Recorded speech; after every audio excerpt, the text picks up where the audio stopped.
আমার লাইফের আরেকটা পারফেক্ট পোচ। তো আজকে সকালটা শুরু করেছি একদম পোচ আর রুটি দিয়ে, একদম সিম্পল যে সকালের খাবার সেটা। তো হ্যালো ফ্রেন্ডস, কেমন আছেন সবাই? আমি শশী, আপনাদের ওয়েলকাম করছি নতুন আরেকটা ভিডিওতে। তো এই তো আজকের ভিডিওটা হচ্ছে আমি সারাদিন কি কি করলাম। তো আজকে রান্না বান্নাটা আমিই করছি। মা অনেকদিন থেকে বলছিল নতুন আলু দিয়ে মাংস কষা খাবে।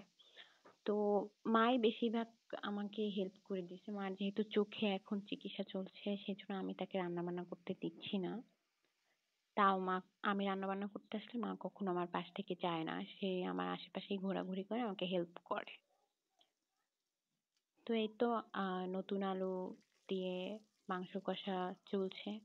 আমি না নতুন আলুটা অত একটা পছন্দ করি না। কেন যেন অনেকেই নতুন আলু পছন্দ করে। সেটা যার যার পছন্দের ব্যাপার। কিন্তু নতুন আলু ওরকম ভাবে গলে না, একটা কিরকম শক্ত শক্ত ব্যাপার থাকে। আর একটু টেস্টটা একটু কষকষ টাইপের একটা টেস্ট হয়, একটু কেমন একটা যেন আমার লাগে। তো যাই হোক, কিন্তু খেতে পারি। আমার আমার কোনো খাবার নিয়ে অতটা অনিচ্ছা বা ই নেই যে আমি একদম মুখেই তুলতে পারবো না, খেতেই পারবো না।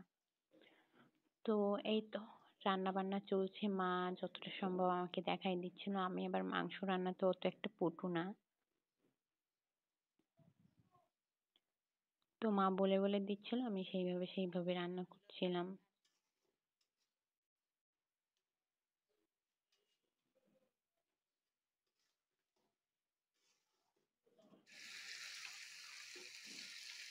তো মাংসটা একদম এইরকম ভাবে কষা কষা করে ফেলছি। মাংস কষাইতে কষাইতে মনে হয় যেন হাত ব্যথা হয়ে যায়, তাই মা এসে একটু হেল্প করছিল কষানোর টাইম। তাই তো রান্না কমপ্লিট। এইভাবে থালা সাজিয়ে স্নান ধান করে একটু শান্তিতে খাওয়া দাওয়া করে নিলাম। মায়ের হাতের ছোঁয়া আছে, তো তার টেস্ট অনেক বেশি ভালো হয়েছে।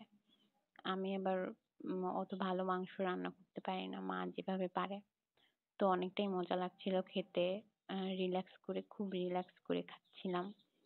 তো তারপর হচ্ছে এই ওয়ালেটটা, আর এই ওয়ালেটটা অনেকদিন হতেই ভাবছিলাম আমি একটু হচ্ছে কিছু একটা করব এটায়। সিম্পল একটা ওয়ালেট, পাটের। এটা হচ্ছে পাটের একটা ছোট্ট ওয়ালেট। তো এটা আমি এখন ইউজ করব, সেই জন্য ভাবছি একটা পিকচার আঁকি। এটা হচ্ছে একটা গণেশ ঠাকুরের এন্টিক পিকচার। তো আজকের ভিডিওটা এই পর্যন্তই। ভিডিওটা ভালো লাগলে অবশ্যই সাবস্ক্রাইব করবেন এবং লাইক কমেন্ট করে পাশে থাকবেন। Thank you.